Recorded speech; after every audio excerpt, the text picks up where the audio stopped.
Today is July 30th, 2019. My name is Javier Mesa. I'm Chief Partner for Graduate Assistants United. We can introduce ourselves since our voices might be heard, and then we can go ahead and get started.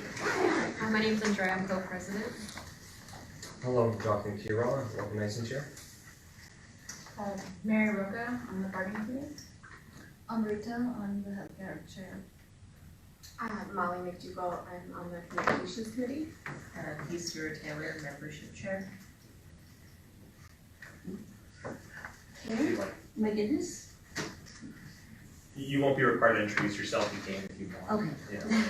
Yeah. My voice is probably going to be on there a lot. You expect that, so no pressure. Just if you'd like.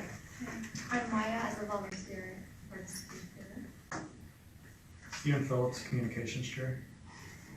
Danielle Jordan, member. Butch Cadena, member in the department. Simon Riley, member. Ernesto Ramirez, I'm a release timer for the union. Brooke Mercier, University of Florida Human Resources. Bill Cannell, Assistant Provost and Chief Bargainer. Paul Van Kudden, Senior Associate Dean in the Graduate School.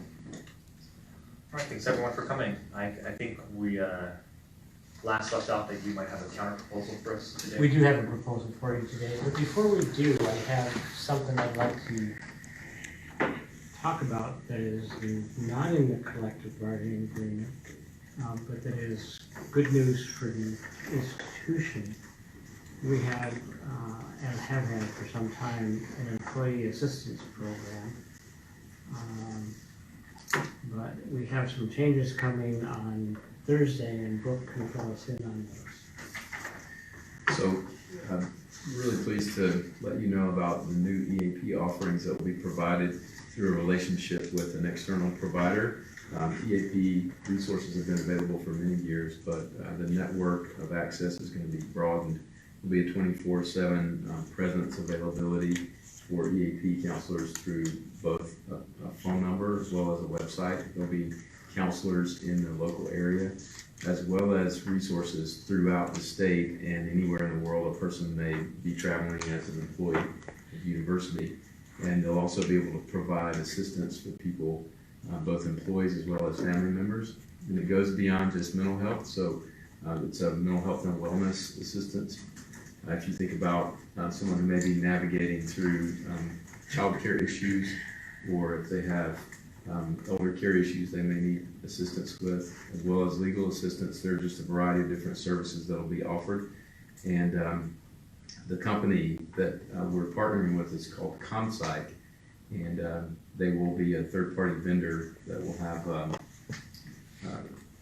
tremendous offerings. So they have a call center that includes no customer service reps, only counselors. You call the number, you speak to a counselor, you can be referred to a local provider. So we think this is going to be a tremendous resource.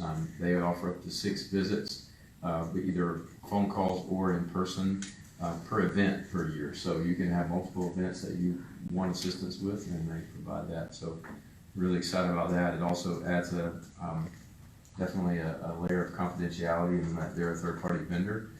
In the past, UF EAP here has always maintained confidentiality, but they were UF employees, and so this will be good for people who may have that question or concern to be reaching out to them. So we'll see more information about that. They've been instrumental in responding to a number of very high-profile tragedies in our country and around the world. Nice, France, the Pulse nightclub bombing, shootings rather. So they're going to be a partner that I think people will benefit from. So. Well, I applaud you. I think that sounds great, on face, and I know mental health and wellness has been on a lot of our minds lately. Right. I'd love to hear some more about that. If it's all right with you, I'll probably reach out to you via email for, I think, the entire union's sake, and we can get some more information, work on disseminating. Here's your point of contact. Yeah, perfect. I'll be happy to talk more about it. Awesome. There will be communication on Thursday, and there'll be resources that will be provided then, but I'm happy to talk at any point about it. Great. I think we probably want to know more. Thank you. Yeah, thank you on behalf of all of us. So we'll follow up on that. I know that, is it more announcements for today? Okay. Let's go. Yeah, thank you again, Director. Okay, as you indicated, we said we would have a proposal today, and we do. You had, at least initially, rejected our exploratory approach. And we could have said, oh, okay, and just gone to the table with a kind of a traditional raise and forget about the fee relief issue. We elected not to go that route, but if what we propose today doesn't work, we'll have to explore some other options. We do have some time constraints other than our August 8th deadline, and I said we can be a little bit flexible on that. But we have to have a contract TA and ratification, and we have a target date of 10/1 for the raises. So we need to move with a fair amount of dispatch. We need to, and none of our discussions to date have included this, we need to include fringes in our calculations. In the proposal that I'm putting on the table, I'm using up essentially what we have. From your comments last week, you seem to think we have more than we do have available. You know what other employee groups in the campus are getting, so you know the ballpark we're playing in. We have 3 elements to the proposal. You said the 16K, raising the 16K minimum was not a high priority for you, so we're keeping that at 16K, no change. You had indicated you wanted to raise under 10.3. We do have a raise under 10.3, and that's $500. And then effective October 1. And then the transportation fee, we will pay the transportation fee for those represented by the union, and you continue to get the services, and that will be effective January 1.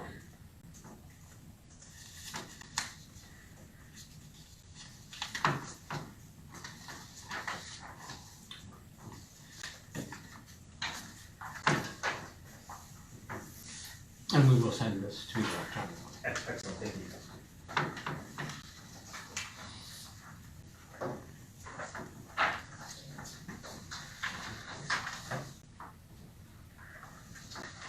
So just give us some time to digest this. We'll Sure. obviously caucus. Yeah, that's fine. We might have some preliminary questions that could. Yeah, if you have preliminary questions, I'm glad they happen, and then go caucus and we'll talk. Okay.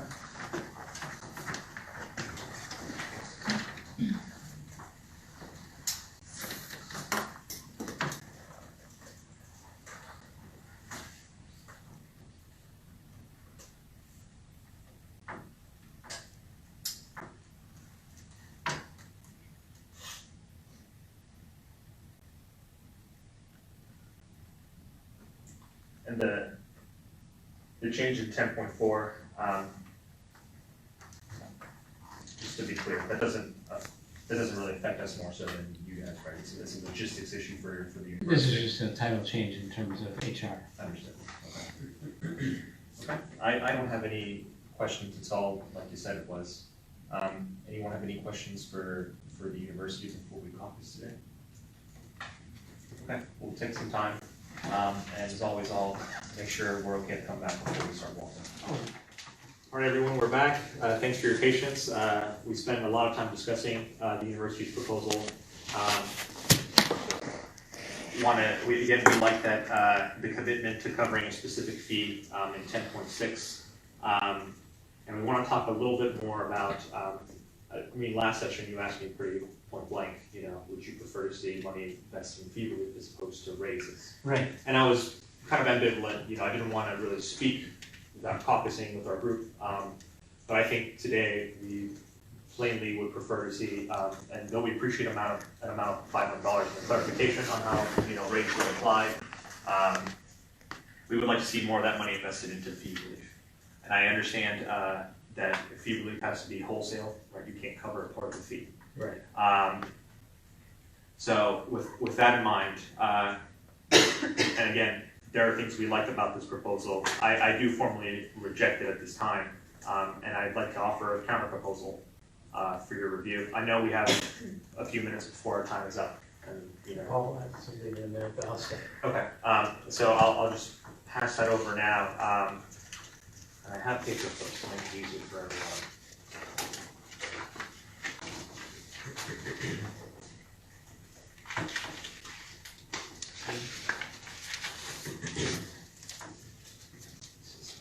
Thank you. Can you give another copy for? Yes. Brooke? Yes. Okay. Do you have a paper clip?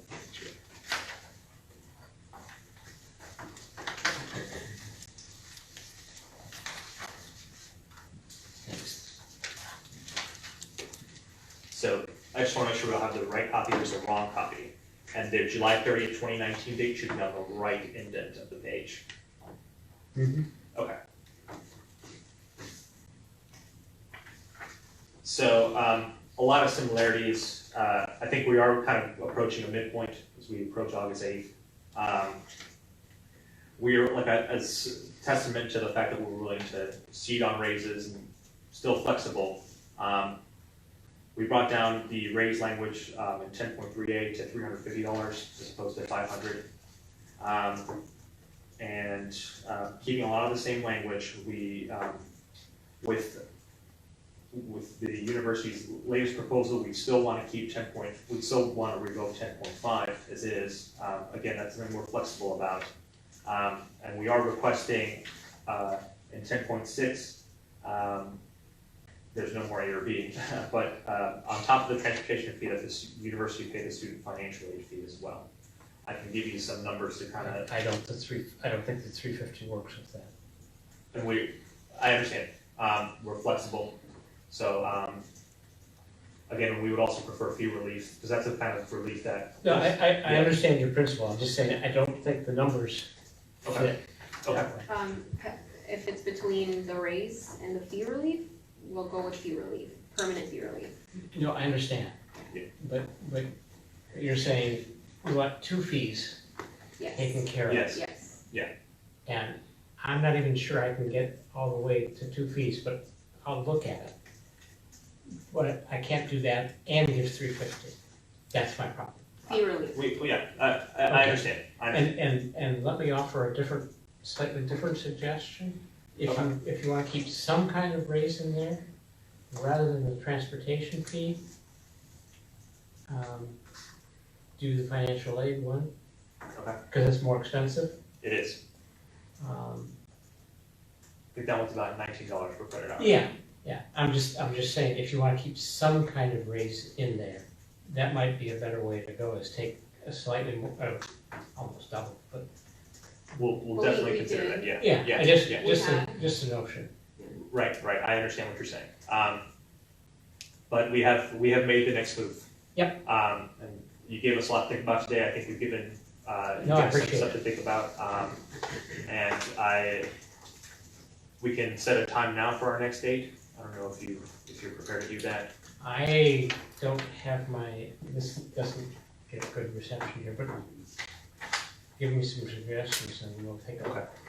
So generally, my weeks are all the same in the summer. I do meet with my PIs on Tuesdays and Wednesdays. That's usually earlier in the day. I'm mostly free in the afternoons. I kind of set my schedule. I can go to the microscope whenever. So I know that you three probably have the most busy schedule between.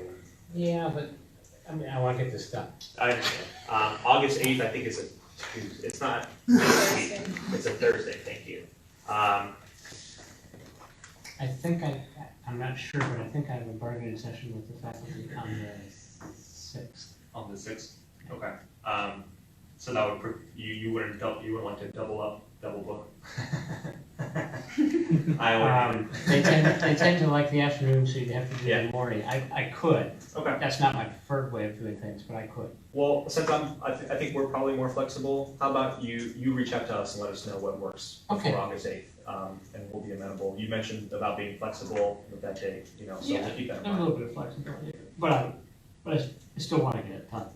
I understand. And if we can get it done on the 8th, that would be We, wonderful. and if we have to go beyond the 8th, I think it would behoove us both to put something in writing to the effect that we're going beyond the 8th. I would do that. Okay, right. So if we get in that territory, we'll open up those lines of dialogue and put it on paper.